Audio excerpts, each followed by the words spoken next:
Hello, hello. ইয়া আসসালামু আসসালামু আলাইকুম। আলাইকুম। স্যার। জি স্যার, শোনা যাচ্ছে। ওয়ালাইকুম আসসালাম। ওকে। আ আমার কম্পিউটারের স্ক্রিন দেখা যায় নিশ্চয়ই? দেখা যাচ্ছে? জি স্যার। ওকে। ঠিক আছে। আচ্ছা। তো এখানে একটা ছোট্ট প্রবলেম বলতে দেখো লেখা আছে, "The hydraulic conductivity মানে K এর value of a clay soil is 3 into 10 to the power minus inverse 7 centimeter per second. The viscosity of water at 25 degree centigrade is something gram second per centimeter square. Calculate the absolute permeability K of the soil." এখন তার equation হচ্ছে এই যে এটা। এখন absolute permeability যদি বের করতে হয় তার ইকুয়েশন হবে এই যে এখানে দেওয়া আছে ইকুয়েশনটা। ওকে। এখন এই ইকুয়েশনে আ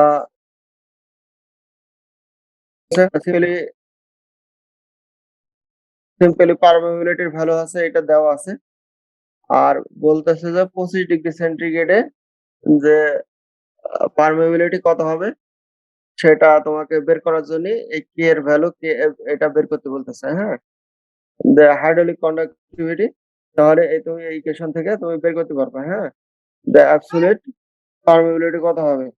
তাহলে যদি এখানে গামা ডাব্লিউ পানির ইউনিট ওয়েট, এন তে ভিসকসিটি, কে এর ভ্যালু বসাই দিলেই ছোট হাতের কে কত হবে সেটা বেরিয়ে যাবে। ঠিক আছে? এ একটা প্রবলেম। আচ্ছা। আরেকটা প্রবলেম আছে। তুমি তো এখানে প্যারামিটার গুলো দেওয়া আছে এই কারণে তুমি আ এখান থেকে সলভ করতে পারো। আরেকটা বুদ্ধি একটু শিখাই নাও। সেটা হচ্ছে মনে করো একটা কে এর ভ্যালু দেওয়া আছে। কে এর ভ্যালু সামথিং একটা ভ্যালু দেওয়া আছে। সেটা 20 ডিগ্রি সেন্টিগ্রেডে। ওকে? 20 ডিগ্রি সেন্টিগ্রেডে। আচ্ছা। এখন বলতেছে ফাইন্ড আউট দ্য কে এর ভ্যালু হোয়াট 30 ডিগ্রি সেন্টিগ্রেড। তাহলে সেখানে কত হবে? বুঝছো? তাহলে এই বিষয়টা তুমি আরেকটু মাথায় রাখবা। এটা একটু এটা একটু স্টাডি করবা। যেটা হচ্ছে মনে করো একটা সয়েল স্যাম্পলের কে এর ভ্যালু দেওয়া আছে একটা টেম্পারেচারে 20 ডিগ্রিতে। ওইটাকে তোমাকে কনভার্ট করে বলছে find out the value of 30 degree সেন্টিগ্রেডে, অথবা উল্টা হইতে পারে। বলা আছে 30 ডিগ্রি সেন্টিগ্রেডে কে এর ভ্যালু এত। আর তাহলে এখন 20 ডিগ্রিতে কত হবে? ফাইন্ড আউট, বা 25 ডিগ্রিতে কত হবে বের করো। বুঝছো? তাহলে এই টেম্পারেচারের ইফেক্টটাও তুমি কাউন্ট করবা। টেম্পারেচারের বিষয়টা এটা তুমি আরেকটু স্টাডি করবা, হ্যাঁ? এটা তো আছেই, এটা সলভ করা আছে। মোটামুটি ইকুয়েশন দাঁড় করানো আছে বা ইকুয়েশন দেওয়া আছে। এই বিষয়টা তুমি সলভ করবা।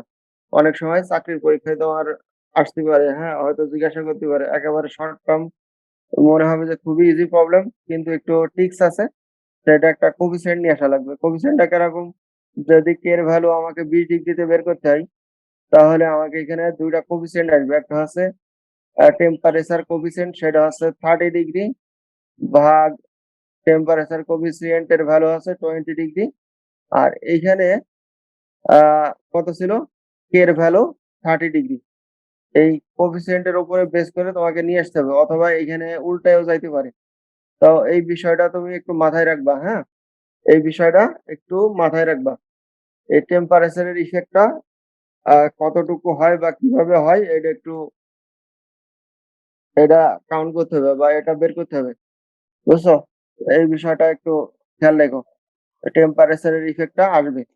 ওকে। স্যার, হ্যাঁ, বলো। এখানে কে আর কে প্রাইম এই দুইটার মধ্যে আসলে পার্থক্যটা কি? হ্যাঁ, হ্যাঁ। কে আর আচ্ছা, কে প্রাইম যে দুইটা, আচ্ছা মানে একটা হচ্ছে এখানে হাইড্রোলিক কন্ডাক্টিভিটি আর একটা হচ্ছে অ্যাবসোলিউট পারমেবিলিটি বা হাইড্রোলিক কন্ডাক্টিভিটি একই জিনিস। পারমেবিলিটি, হাইড্রোলিক কন্ডাক্টিভিটি কিন্তু এর আগে একটা ওয়ার্ড আছে অ্যাবসোলিউট, হ্যাঁ? অ্যাবসোলিউট একটা ওয়ার্ড আছে। এই ওয়ার্ডটা এক না। মানে একেবারে গ্রস মানে অ্যাকুরেট কত, ঠিক আছে? সেই বিষয়টা বলা আছে। এখন এখানে এই ইকুয়েশনটা আসার কারণ হচ্ছে কি, যদি পানির ঘনত্ব কত? আমরা পানির ঘনত্ব কত তাপমাত্রায় পানির ঘনত্ব সবচেয়ে বেশি হয়? হ্যালো, বলতে পারো না? পানির ঘনত্ব সবচেয়ে বেশি কত ডিগ্রি সেন্টিগ্রেড তাপমাত্রায়?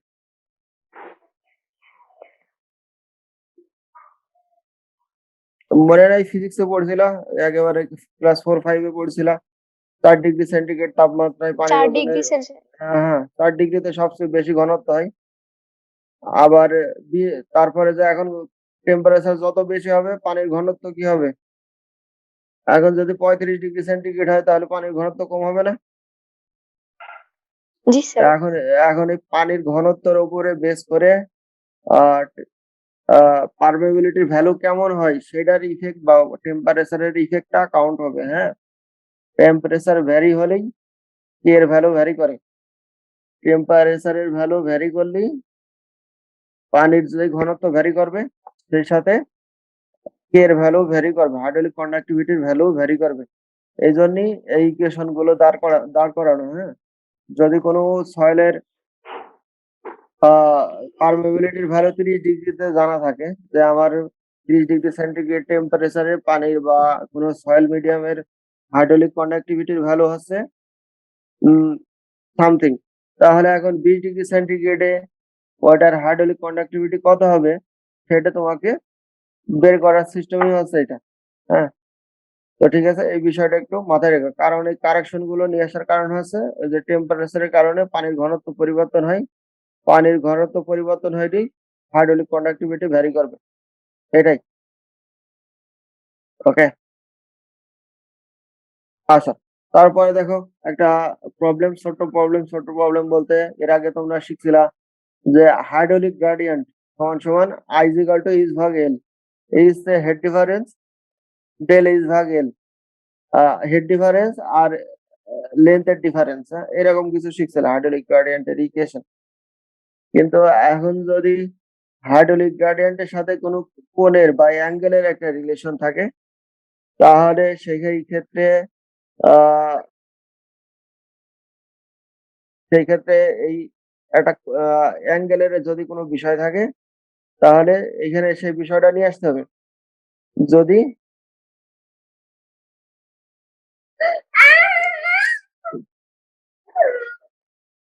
আ আ এইখানে যদি অ্যাঙ্গেলের কোনো টার্ম আসে তাহলে এই cos আলফার এই টার্মটা নিয়ে আসতে হবে। আর বাকি সব ঠিক আছে, হ্যাঁ?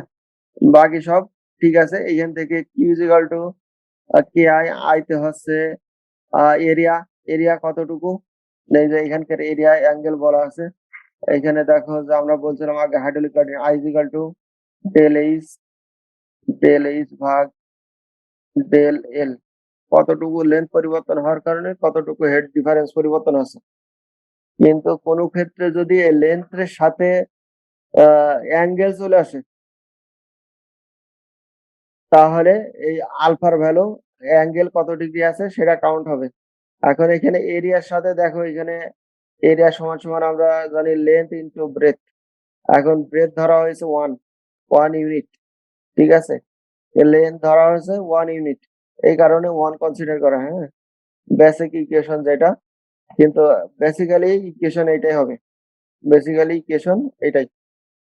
তো এটা একটু মাথায় রেখো। H ৮ metre, H1 3 metre permeable soil layer দেখো এখানে দেওয়া আছে H1 এর ভ্যালু কতটুকু? এইটা একটু খেয়াল রেখো। Direction of flow. H1 টা অ্যাকচুয়ালি কত? যতটুকু ডেপথ এর উপরে ফ্লো কাউন্ট করা হয়েছে সেটাই কিন্তু এখানকার H1। আর এই H কিন্তু আলাদা। এই ছোট H আর বড় হাতে একটু আরেকটু ক্লিয়ার বলি। ওকে, এবার খেয়াল করো। আবার আ দেখো এখানে H আছে ২ টা। একটা হাতে বড় হাতের H আর একটা হচ্ছে ছোট হাতের H। এই ছোট হাতের H বলতে এখানে যে ছোট হাতের H সেটা আমরা সিম্পলি বলি হেড ডিফারেন্স। কতটুকু ওয়াটারের পরিবর্তন হয়েছে। আর এখানে H1 বলতে H1 কত ডেপথ এর ফ্লো হইতেছে। ডেপথ অফ ফ্লো কতটুকু? কত ডেপথ এর ভিতর দিয়ে ওয়াটার ফ্লো হইতেছে। সেই ফ্লোর যে ডেপথ বা হাইট সেটাই হচ্ছে এখানকার H1। তো এই বিষয়টা একটু মাথায় ভালো করে খেয়াল রেখো। এই H আর H1 এটা কিন্তু ডিরেকশন আলাদা। অথবা হুট করে তুমি H1 এর জায়গায় এখানে H বসায় দিতে পারো না বা টপ লেয়ার সয়েল এর থিকনেস বা টোটাল হাইট ও তুমি বলতে পারো না। ঠিক আছে, এই বিষয়টা একটু খেয়াল রাখবা। ওকে, তাহলেই হবে। আচ্ছা, এখন নেক্সট দেখি। স্যার এখানে H1 cos আলফাটা কিভাবে আনছে? হ্যাঁ হ্যাঁ, H1 বলো বলো। cos আলফা যেটা আনছে স্যার ওটা, এইখানে এই যে এটা H1 cos আলফা এটা কিভাবে আসছে? H1 cos আলফার H1 cos আলফা কিভাবে আসলো? এইখানে জি যে স্যার। বিষয়টা হচ্ছে, এখানে অ্যাঙ্গেলের একটা টার্ম আছে। অ্যাঙ্গেলের টার্ম বলতে যদি স্লোপ আকারে ফলো হয়, হ্যাঁ, ফলো যদি মানে এটা যদি স্লোপ আকারে ফলো হয়, এখানে যদি হরিজন্টালের সাথে ভার্টিক্যালের কতটুকু অ্যাঙ্গেলের ডিফারেন্স আছে সেটার একটা বিষয় আছে। ঠিক আছে, আর এখানে cos আলফা সমান সমান আমরা যেমন হাইড্রোলিক গ্রেডিয়েন্ট সমান I is equal to কত দেখছিলাম, এইচ ডেল এইচ ভাগ ডেল এল। এখন এই cos আলফাটা আসছে এটা এখানে। বুঝছি স্যার। আচ্ছা, এখানে এরিয়ার বিষয়টা কিভাবে, এরিয়া জি কিভাবে? স্যার। ওকে, এখন এরিয়া সমান সমান আমরা কি জানি, এ সমান উইথ ইনটু সমান স্যার হাইট, সরি স্যার ওই যে দৈর্ঘ্য ইনটু প্রস্থ। A is equal to B into L. Okay, আচ্ছা, এখন বি ইন্টু এল কিভাবে? এখন ফ্লো কাউন্ট হইতেছে যে এইটুকুর ভিতরে, যেটা ডিরেকশন দেওয়া আছে এল। এখন এইটার সাথে এটার আলফার অ্যাঙ্গেল আছে একটা, এটা আলফার অ্যাঙ্গেল। এখন কথা হচ্ছে আমরা সমান সমান কি জানি, এখন যদি বি এল বের করতে চাই, এল সমান সমান যে এখানে বলা আছে এল কস আলফা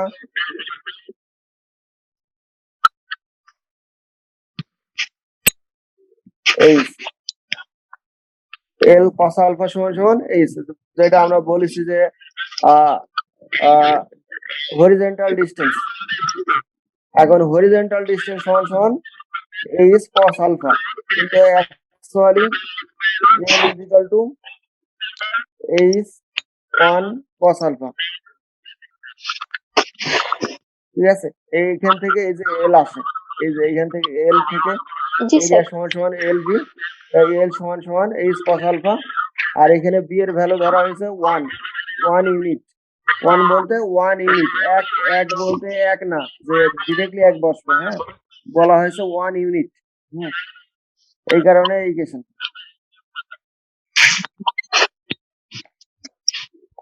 জি স্যার বুঝছি স্যার।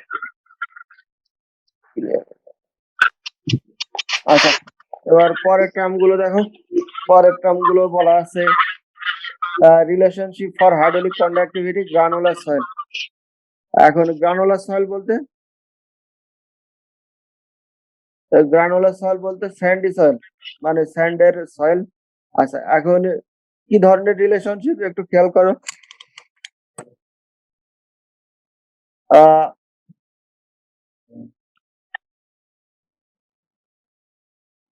আহ, এর আগে তোমাকে বললাম যে বা দেখালাম যে হাইড্রোলিক কন্ডাক্টিভিটির ভ্যালু, কি এর value, constant head test, variable head test, তারপরে ফিল্ড মেথড, ডিরেক্ট মেথড, এইগুলো সিস্টেম করে বের করা যায় অনেকগুলো মেথডের মাধ্যমে, কনস্ট্যান্ট, ভেরিয়েবল, তারপরে আরো অনেকগুলো মেথডের মাধ্যমে বের করা যায়। তো এখন এই রিলেশনশিপের ভিতরে কি হয়েছে, বিভিন্ন সায়েন্টিস্ট বিভিন্ন ধরনের এক্সপেরিমেন্ট করছে, অনেক সময় ধরে এক্সপেরিমেন্ট করছে। এক্সপেরিমেন্ট করার পরে তারা একটা অ্যানালাইসিস বা স্টাডি করছে, বা একটা আউটপুট বা ওভারভিউ শো করছে যে আমি যদি এই ইকুয়েশন বা এই ধরনের সিস্টেম বা একটা ইকুয়েশন দাঁড় করাই, তাহলে কোফিসিয়েন্ট অফ পারমিবিলিটির ভ্যালু বের করা সম্ভব। তোমাকে তখন আর এক্সপেরিমেন্ট করা লাগবে না, জাস্ট সয়েলের কিছু প্যারামিটার বা কিছু ভ্যালু যদি তুমি বসিয়ে দাও, তাহলে কে এর ভ্যালু বেরিয়ে যাবে। তোমাকে ডিরেক্টলি ল্যাবে বা ফিল্ডে আর টেস্ট করার দরকার হবে না। আচ্ছা, এখন সেই ধরনের কিছু purpose only valid for granular soil. যদি সয়েলের প্যাটার্ন স্যান্ড এবং স্যান্ডি সয়েল হয়, সেই ক্ষেত্রে তুমি এই ইকুয়েশন গুলো ইউজ করতে পারো। কিন্তু যদি অন্য কোনো টার্ম হয়, যদি কেলে সয়েল হয়, তাহলে এই ইকুয়েশন গুলো আর ইউজ করা যাবে না। আচ্ছা, তাহলে প্রথমেই দেখো যে একেবারে বলা আছে ফেয়ারলি ইউনিফর্ম স্যান্ড।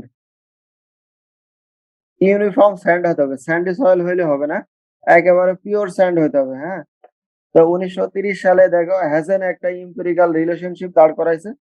সেখানে K equal to C D 10 square.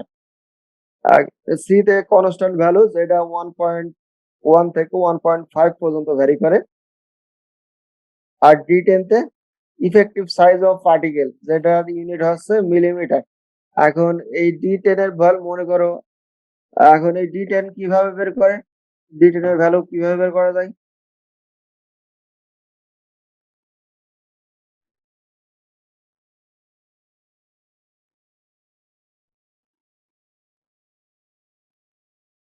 বলো বলো, ডি 10 এর ভ্যালু কিভাবে বের করে? মনে নাই? হ্যালো, কি কেউ আছে? 28 জন স্টুডেন্ট। হ্যালো, জি স্যার। জি স্যার, শোনা যাচ্ছে। হ্যাঁ বলতে পারবা ডি 10 এর ভ্যালু কিভাবে বের করে? আচ্ছা,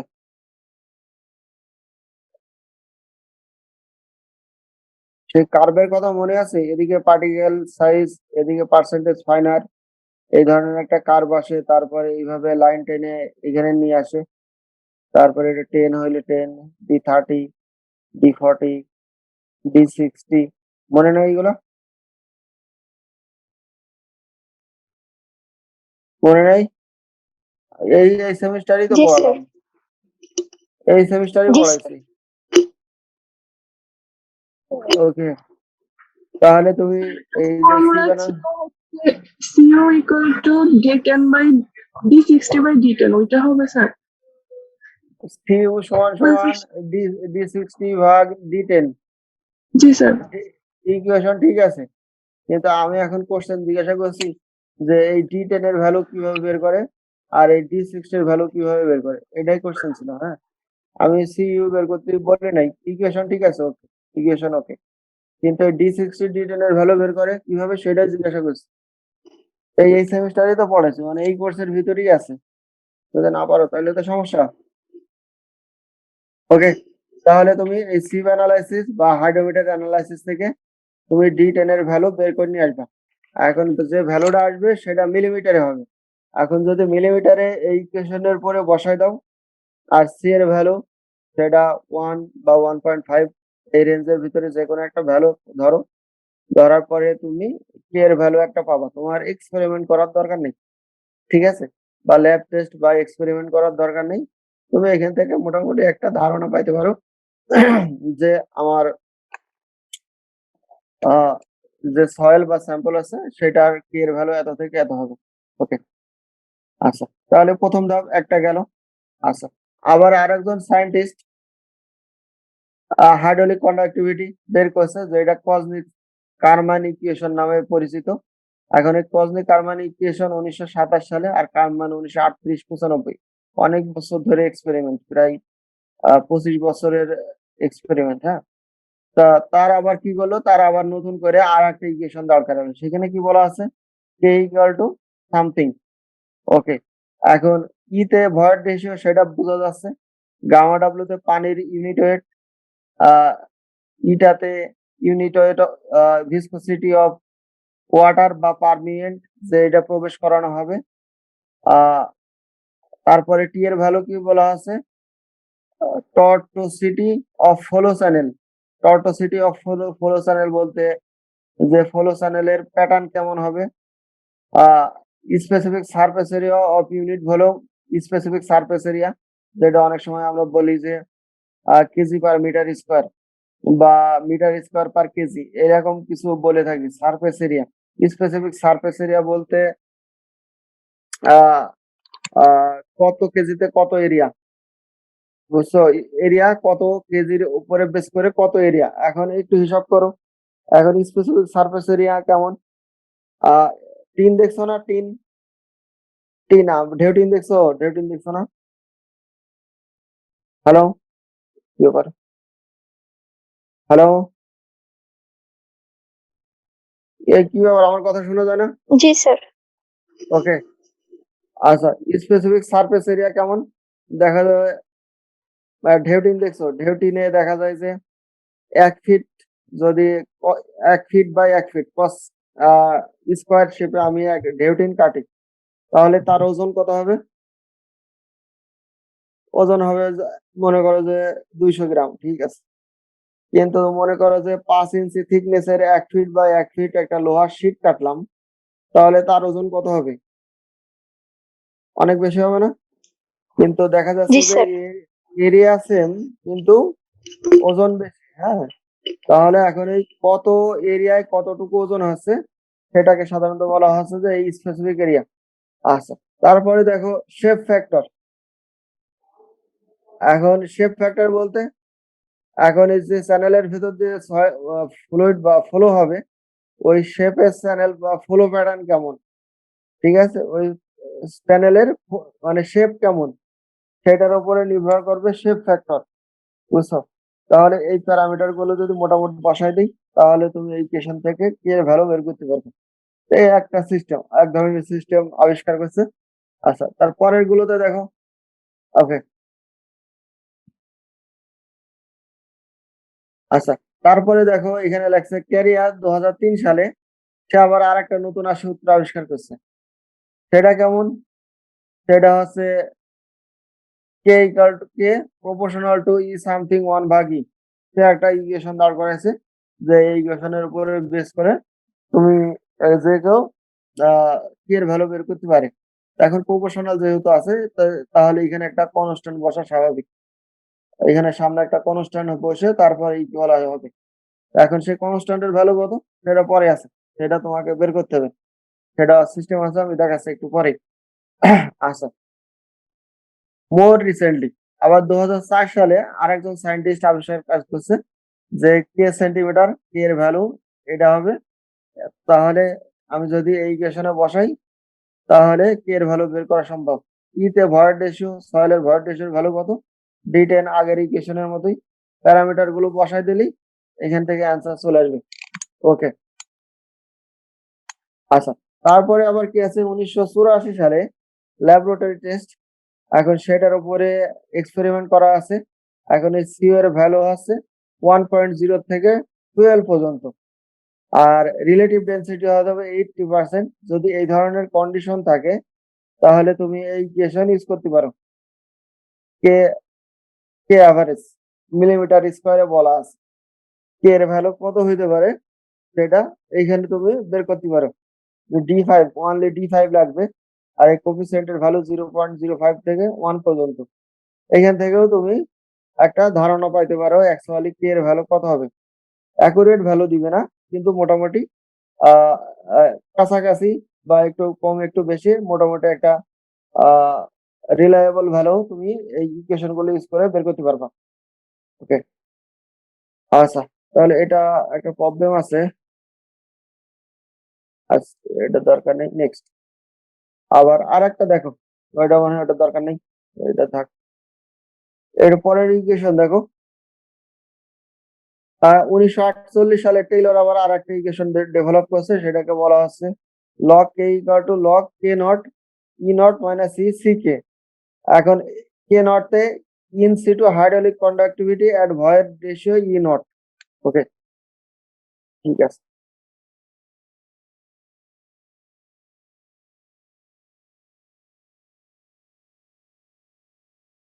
এখানে দেখো ই নটের যে ভ্যালু আছে, মনে করো তোমার ভয়েড রেশিও 0.6, তার কারেসপন্ডিং এ আমি একটা কে পাইলাম। এখন তোমার কাছে যদি কোশ্চেন করা হয় 0.7 এর রিসপেক্টে কে এর ভ্যালু কত, তুমি কি করবা? 0.7 এর রিসপেক্টে কে এর ভ্যালু কত, ঐকিক নিয়মে করবা নাকি? হ্যালো, আমার কথা শোনা যাচ্ছে? বুঝি নাই স্যার, আবার একটু বলেন স্যার। আচ্ছা, আমি একটু বলি। মনে করো কোনো একটা সয়েল এক্সপেরিমেন্ট করলা, করার পরে দেখলা যে সয়েলের ভয়েড রেশিও 0.6। এই ভয়েড রেশিও 0.6 এর রেসপেক্টে কে এর ভ্যালু আছে এটা। ওকে, কিন্তু এখন যদি তোমাকে বলি যে সেম সয়েল কিন্তু যদি ভয়েড রেশিও 0.7 হয়, 0.6 না হয়ে 0.7 হয়, তাহলে কে এর ভ্যালু কত হবে? তাহলে তুমি কি করবা? ওই নিয়ম করবা?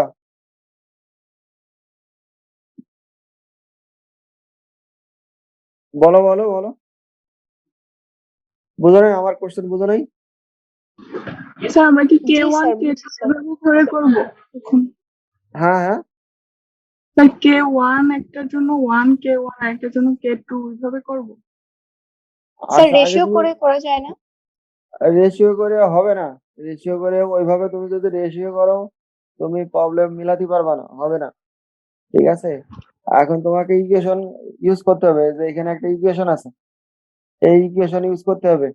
তো ইনিশিয়াল যেহেতু যেটা দেওয়া আছে সেটা হচ্ছে ই নট, তার কারেসপন্ডিং এটা হবে কে নট, সেটা এখানে বসালাম।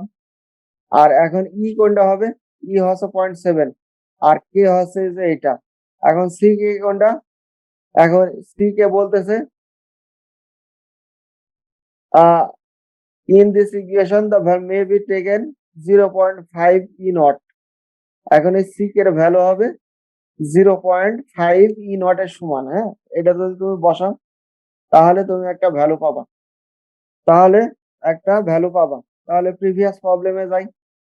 এক এক এক মানে একটা প্রবলেমে অনেকগুলো সিস্টেমে সলভ করা যায়। এই প্রবলেমটাই তুমি এই পরবর্তীতে এখানে যে প্রবলেমটা লেখা আছে তুমি এইখান থেকে এই ইকুয়েশন দিয়ে সলভ করতে পারো। একটু পরে আবার একটা ইকুয়েশন দেখাবো, সেখান থেকেও তুমি সলভ করতে পারবা। ঠিক আছে, সেখান থেকেও তুমি সলভ করা যাবে। তো তুমি এই ইকুয়েশন থেকেও কিন্তু সলভ করতে পারো। একবার সিক এর value is equal two 0.5 E not যদি বসায় দাও, তাহলে এখান থেকেও তুমি তোমার যে ডিজায়ার্ড কে এর ভ্যালু সেটা কত সেটা বের করতে পারবা। আবার উল্টাটাও বের করা সম্ভব, বিকজ যদি দেখা যাচ্ছে আবার আবার উল্টা। ওকে, আবার উল্টা উল্টা ওকে, মনে করো যে আহ ওকে 0.6 ওয়ার্ড রেশিও, তার কারেসপন্ডিং কে কে নট। ওকে, এটা জানা, তুমি জানো, তুমি বের বের করা তোমার কাছে প্যারামিটার আছে, তুমি ল্যাব এক্সপেরিমেন্ট বা ফিল্ড এক্সপেরিমেন্ট করে বের করছো। এখন যদি বলে যে আর একটা কে পাওয়া গেল, কিন্তু আমি ভয়েড রেশিও কত ছিল সেটা বের জানি না, সেটা আমাকে বের করতে হবে।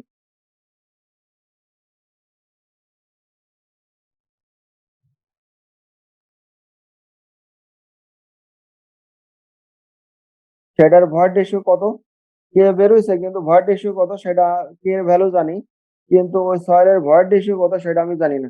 যদি ট্রায়াল দেওয়া লাগে তাহলে তুমি এখান থেকে অ্যাকচুয়ালি ই এর ভ্যালু কত সেটাও তুমি এখান থেকে বের করতে পারবে। জাস্ট এই ই, ঠিক আছে, এটা তুমি বের করতে পারো, এটা বের করা সম্ভব। আবার উল্টিয়েও দেওয়া সম্ভব। ঠিক আছে, উল্টিয়ে দেওয়া বলতে আহ এই ভ্যালুটাও জানা, এটাও জানা, এইটাও জানা, কিন্তু এইটা আমি জানি না। তাহলে সেটাও এখানে বসায় সি কে সমান সমান ডিরেক্টলি 0.5 ই নট আর এই একটা ই নট, এখানে বসেও ইকুয়েশন ডেভেলপ করে প্রবলেম সলভ করা যাবে। যদি যদি তুমি ট্রাই করো, বিভিন্ন ভাবে তুমি একই প্রবলেম অনেক ভাবে সলভ করতে পারো। ঠিক আছে, তাহলে এই ইকুয়েশনটা একটু ভালো করে মনে রেখো। ইকুয়েশনটা শুধু যে এই মেথডেই সলভ করলেই হবে তাও না, তুমি এই ইকুয়েশনটা মনে রাখো। একটু পরে দেখো তোমাকে আর একটা প্রবলেম দেখাচ্ছি, সেটাতে কি হয়। ওকে,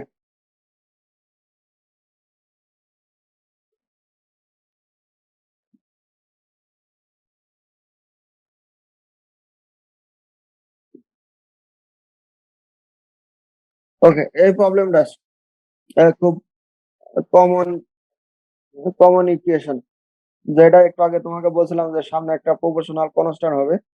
ওকে, তারপরে দেখো এখানে সামারা সিংহে ইট অল 1982 সালে দেখো একটা ইকুয়েশন দাঁড় করাইছে। সেই ইকুয়েশনে বলছে K equal to C E এর পাওয়ার এন ভাগ 1 + ইতে ভয়েড রেশিও, আর সি এবং এন আর constant to be determined experimentally. C এবং ডি এর ভ্যালু তোমাকে এক্সপেরিমেন্টালি বের করতে হবে। এখন কিভাবে বের করা যায়? দেখো একটা প্রবলেম দেওয়া আছে, ভয়েড এর ভ্যালু কত 1.1, তার কে এর ভ্যালু কত সেটা দেওয়া আছে, আবার ভয়েড এর ভ্যালু কত সেটাও দেওয়া আছে। এখন যদি বলে হাইড্রোলিক কন্ডাক্টিভিটি অফ কেলে 0.75, এই যে এর মাঝামাঝি টাইমে এই বরাবর এখানে, তাহলে তুমি এখন কিভাবে সলভ করবে এটা? আর তাহলে তো স্যার এটা স্যার আমরা ওই রেশিও ধরে করতে পারি স্যার, K1/K2 দেন স্যার রেশিও ধরেই করতে হবে। হ্যাঁ, রেশিও ধরেই প্রবলেম তোমাকে সলভ করতে হবে। আগে যে প্রবলেম দেখাছিলাম, আগের প্রবলেমের জন্য আগের ইকুয়েশন ভ্যালিড ছিল, কিন্তু এখানে যে প্যারামিটার দেওয়া আছে এই প্যারামিটারের রেসপেক্টে যদি আমি প্রবলেম সলভ করতে চাই, তাহলে প্রথমে কি করা লাগবে, যে সয়েলের সব দেওয়া আছে, কিন্তু এখন মাঝখানে যে 0.75 ভয়েড রেশিও, সেটার রেসপেক্টে যদি বের করতে চাই, এখন অনেকে বলবে যে আমি ঐকিক নিয়মে সলভ করে দিব। ঐকিক নিয়মে সলভ করলে অ্যান্সার ভুল হবে, ঐকিক নিয়ম করা যাবে না। তাহলে এখন কি উপায় কি? এখন ইকুয়েশন ইউজ করতে হবে। আচ্ছা, এটা কিভাবে হবে? এই একটু খাতায় সলভ করো তো দেখি। এটা 1, দিস ইজ 2, সলভ করো দেখি। ওকে, তাহলে K1 ধরলাম, K1 is equal to C, এটা সি, এর পাওয়ার কত? 1.1 পাওয়ার n ভাগ 1 প্লাস ই, সরি 1.1, আর এখানে কে এর ভ্যালু আছে 0.32302 ইন্টু 10⁻⁻7। ওকে, এটা 1 নম্বর ইকুয়েশন। সিমিলারলি সব প্যারামিটার গুলো বসিয়ে তুমি 2 নম্বর ইকুয়েশন তৈরি করো। 2 নম্বর ইকুয়েশন বের করো।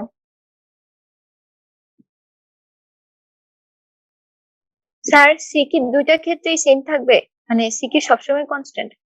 হ্যাঁ, সি আর এন অলওয়েজ কনস্ট্যান্ট। তুমি বসাও, আমি বলতেছি, তুমি বসাও। বসিয়ে কি আসে দেখো। তাহলে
হ্যাঁ বসাও, দুইটা ইকুয়েশন তৈরি করো আগে, দুইটা ইকুয়েশন হবে।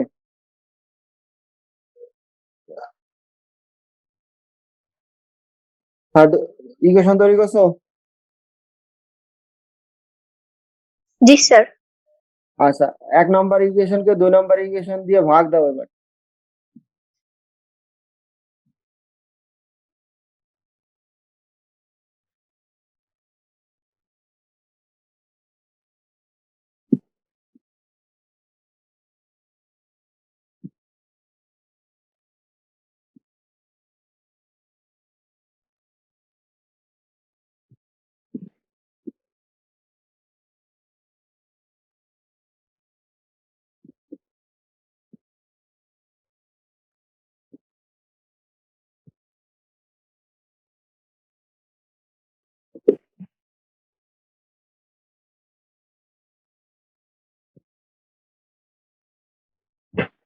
হ্যাঁ, বের করছো? n এর ভ্যালু 5.1 আসছে স্যার। 10 এর ভ্যালু। আচ্ছা, তুমি কিভাবে 5.1 সলভ করলে একটু দেখাও দেখি। এই যে দেখাতে স্যার পারবে? দুইটা সমীকরণ বের করছি, হ্যাঁ, বের করছো, তারপরে? তারপর স্যার 1 কে 2 নং দ্বারা ভাগ করছি, দেন তারপরে স্যার ওই যে স্যার তারপর স্যার লগের ইকুয়েশন আসছে স্যার ওই যে 2.782 বাই হলো লগ হলো 1.22, দেন স্যার ওই দুটাকে ভাগ করছি। কেমনে ভাগ করছো একটু দেখাও দেখি, আর দেখার উপায় কি?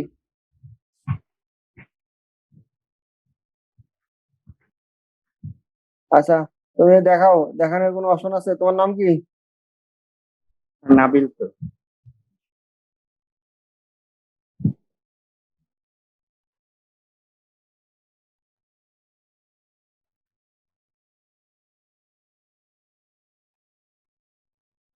হ্যাঁ, আবার বলো কিভাবে করলে একটু দেখি।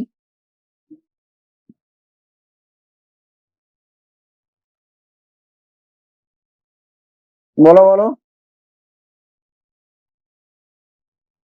স্যার ওই দুইটা সমীকরণ বের করছি, তারপর স্যার যে কে ওয়ান এর value R K to value বসাইছি।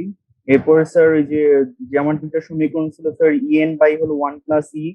স্যার এখানে তো মানে সি তো সি কাটা যাইতেছে, তারপর স্যার স্যার এখানে যে ই এর ভ্যালুটা আমরা পাইছি স্যার এগুলো মানে আহ, স্যার আমি করছি স্যার, কিন্তু স্যার বুঝাতে পারতেছি না স্যার। তাহলে কি আমরা কি করলাম? ওকে, আচ্ছা, এখন যদি এটা 1 নাম্বার ইকুয়েশন হয়, এটা 2 নাম্বার ইকুয়েশন হয়, তাহলে যদি 1 কে 2 দিয়ে ভাগ দেই, তাহলে দেখা যাচ্ছে এটা এটা কেটে যাবে। তাহলে 0.302 আর 0.12 ইকুয়াল টু, এই সি সি কাটা যাবে, ই এর পাওয়ার আসবে 1.1 এন, তারপরে এখানে আসবে 2.1 ইন্টু, এদিকে যদি উল্টিয়ে যায় সেটা থাকে 1.9 ভাগ 0.9 এন। এখানে ক্যালকুলেশন করলে দেখা যাচ্ছে যে 1.1 ভাগ 0.9, এখানে টার্ম একটা আসবে এন। হ্যাঁ, এই এন এর ভ্যালু কিভাবে বের করলে সেটা বলো। এই এন এর ভ্যালু, এনটা কিভাবে কাজ করলো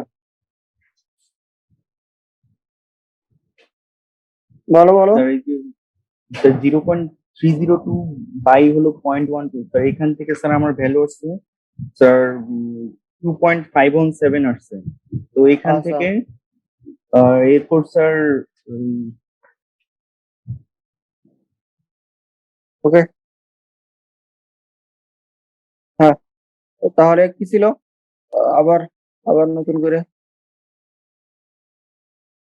হ্যাঁ, কি ছিল ইকুয়েশন? 1.1 এর পাওয়ার এন, আর এর নিচে ছিল 0.n, এখানেও এন ছিল, তার মানে টোটালি এন। হ্যাঁ, এখন এই এনটাকে তুমি কিভাবে বের করলা সেখানে বুঝছিল? হ্যাঁ, বলো বলো। কি হলো বলো, একজন বলো।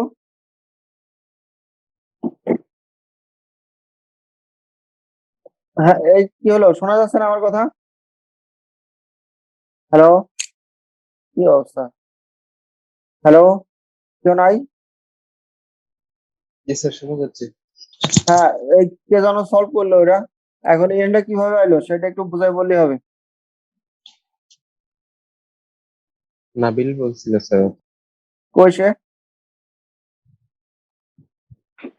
স্যার ক্যালকুলেটরে করছি তো স্যার। আর ক্যালকুলেটরে তো অনেক কিছু হয়, তুমি আগে বুঝে করো। ওকে, এবার আসো।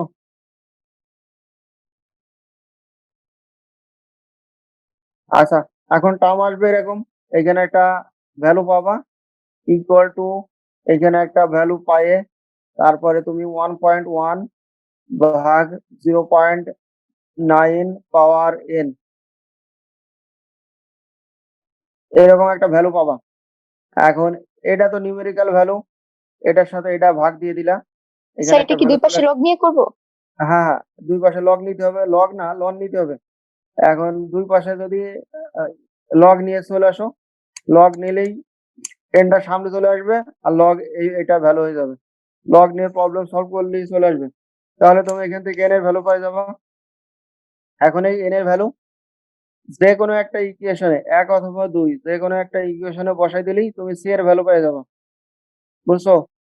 তো এখন c এর ভ্যালু পাওয়ার পরে কি হবে?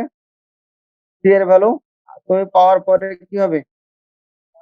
তাহলে দুইটা কোএফিসিয়েন্টের ভ্যালু তুমি স্যার পেয়ে গেছো। সি কি এখানে সবসময় কনস্ট্যান্ট থাকবে? মানে হ্যাঁ, 1 নাম্বার ইকুয়েশন 2 নাম্বার ইকুয়েশন সব জায়গায় কি কনস্ট্যান্ট? হ্যাঁ, অলওয়েজ কনস্ট্যান্ট। হ্যাঁ, থাকবে। 1 জি এবং স্যার। 2 অলওয়েজ থাকবে। তো তাহলে তুমি n এর ভ্যালু পেয়ে গেছো। তাহলে 1 নাম্বার ইকুয়েশনে তুমি সব ভ্যালু বসাই দিলে c আননোন, n জানা, e জানা, কেও জানা। তাহলে সেখান থেকে তুমি c এর ভ্যালু বের করলা। তাহলে n এবং c দুইটা কনস্ট্যান্ট বেরিয়ে গেছে। এবার তোমার কাছে চাচ্ছে 0.75 এর রেসপেক্টে k এর ভ্যালু কত হবে? তাহলে এখন 0.75 এর রেসপেক্টে যদি আমি বসাই c এর ভ্যালু জানি, এখন e এর ভ্যালু কত? 0.75, n এর ভ্যালু বসাই দিছি, তার রেসপেক্টে যে ভ্যালু আসবে সেটাই হবে k এর 0.75 এর রেসপেক্টে k এর ভ্যালু। একেবারে ভেরি সোজা প্রবলেম, অঙ্ক 2 মিনিটে সলভ করতে পারবা। খালি এটা একটু এই এই জায়গাটা একটু মাথায় রাখতে হবে। ঠিক আছে? উল্টা পাল্টা বসাইলে কিন্তু অ্যান্সার ভুল হবে। বুঝছো? তাহলে তুমি এইভাবেও সলভ করতে পারো। আচ্ছা, হ্যাঁ, তারপরের ধাপ নেক্সট। ওকে।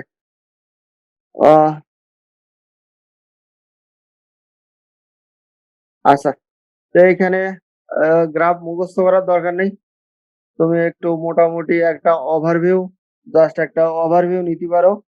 সেটা হচ্ছে ওভারভিউটা কেমন, যে ভয়েড রেশিও বাড়ার সাথে সাথে সয়েলের কি এর ভ্যালু বাড়বে, সেটাই সঠিক, এটাই বেসিক কথা। কিন্তু সেইখানে প্লাস সয়েলের প্লাস্টিসিটি ইন্ডেক্স এবং ভয়েড রেশিওর একটা কোরিলেশন আছে, সেটার ইফেক্ট পড়বে।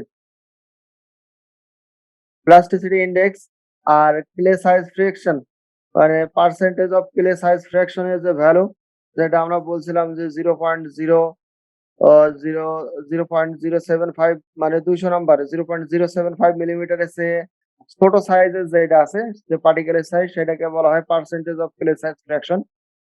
সেইটা এবং প্লাস্টিসিটি ইন্ডেক্সের ভ্যালু যে যোগফল, এই দুই প্যারামিটারের উপরে বেস করে আহ সেটা এই দুই প্যারামিটারের উপরে বেস করে আহ এটা নির্ভর করবে। যেমন যদি 0.5 হয়, আর একটা মনে করো প্লাস্টিসিটি ইন্ডেক্স এবং পার্সেন্টেজ অফ ক্লে সাইজ ফ্র্যাকশনের ভ্যালু 0.75, আর একটা হচ্ছে 0.5।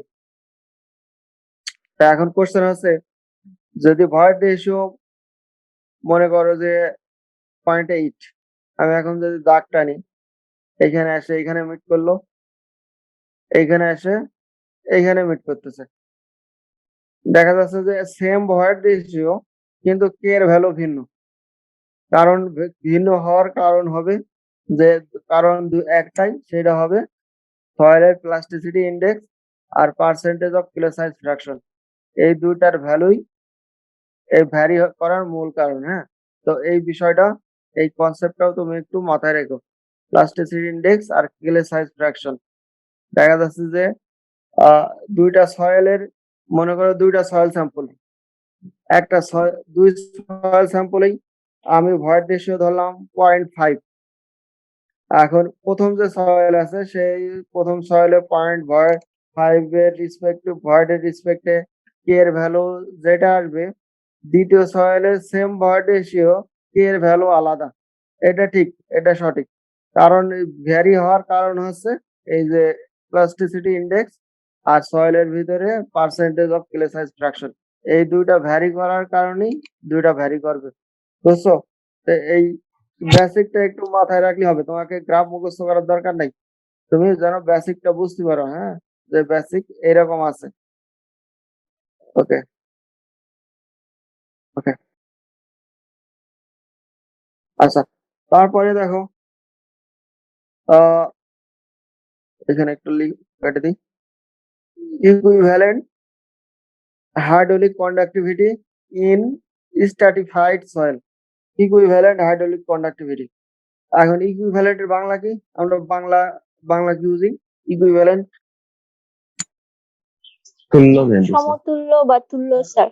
হ্যাঁ, সমতুল্য। ইকুইভ্যালেন্ট এর বাংলা হচ্ছে সমতুল্য বা তুল্য। ঠিক আছে, ইকুইভ্যালেন্ট। এখন কোশ্চেন হচ্ছে ইকুইভ্যালেন্ট হাইড্রোলিক কন্ডাক্টিভিটি। এখন মনে করো যে সয়েলের layer, stratified soil. Stratified soil বলতে সয়েল লেয়ারে বিভিন্ন ধরনের সয়েল লেয়ার আছে। মনে করো যে এখানে এক ধরনের সয়েল, এখানে এক ধরনের সয়েল, এখানে এক ধরনের সয়েল, এখানে আরো আছে, এখানে এন পর্যন্ত অনেকগুলো লেয়ারের সয়েল আছে এবং প্রত্যেক সয়েল লেয়ারের হাইড্রোলিক কন্ডাক্টিভিটি আলাদা আলাদা।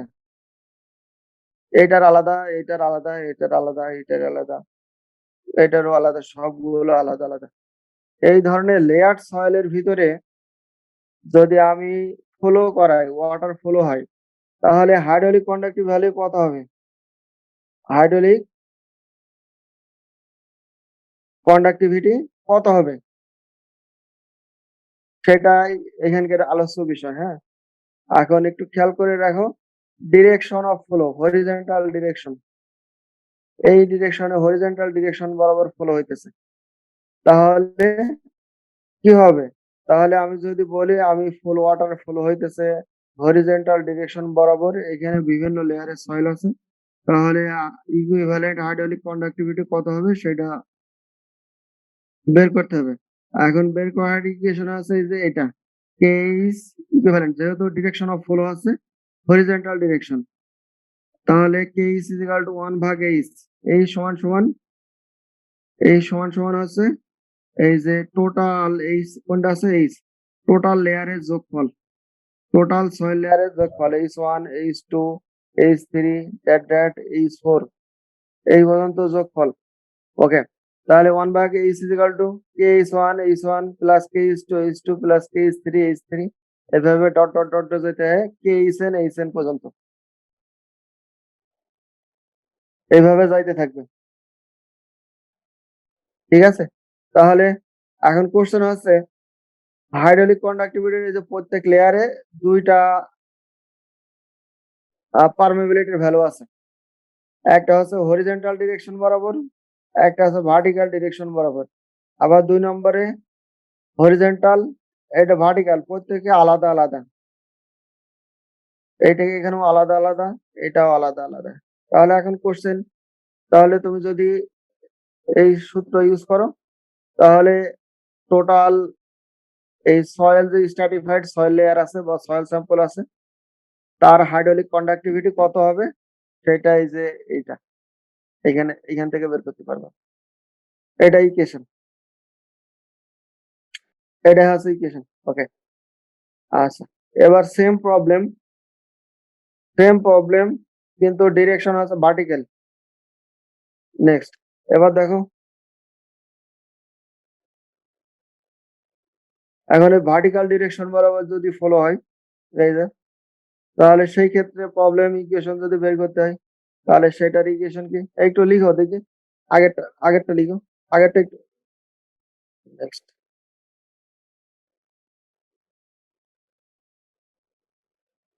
হ্যাঁ, এটা এই ইকুয়েশনটা একটু লিখো, আগে ইকুয়েশনটা লিখো।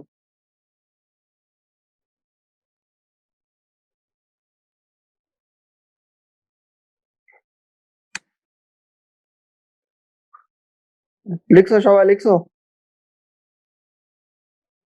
হ্যালো,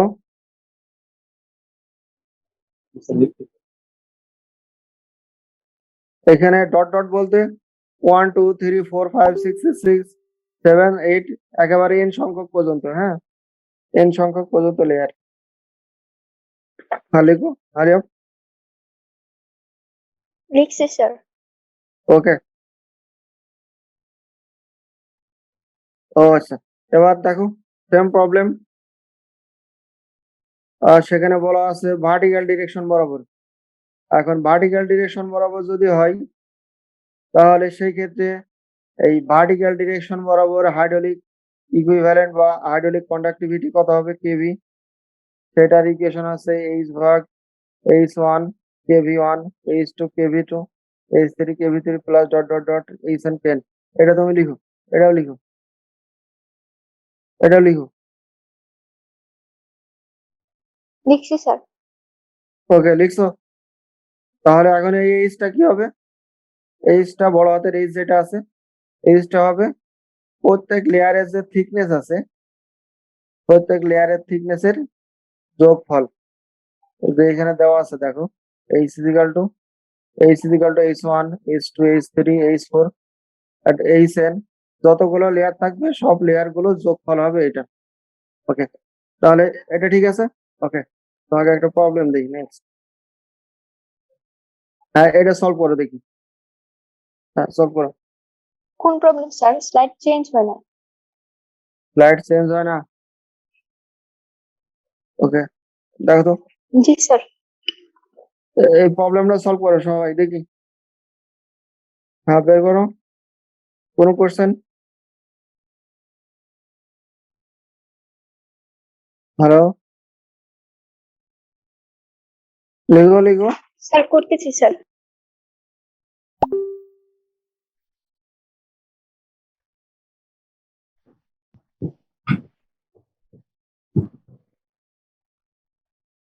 হ্যাঁ, এবার বের করো দেখি কোনো কোশ্চেন আছে।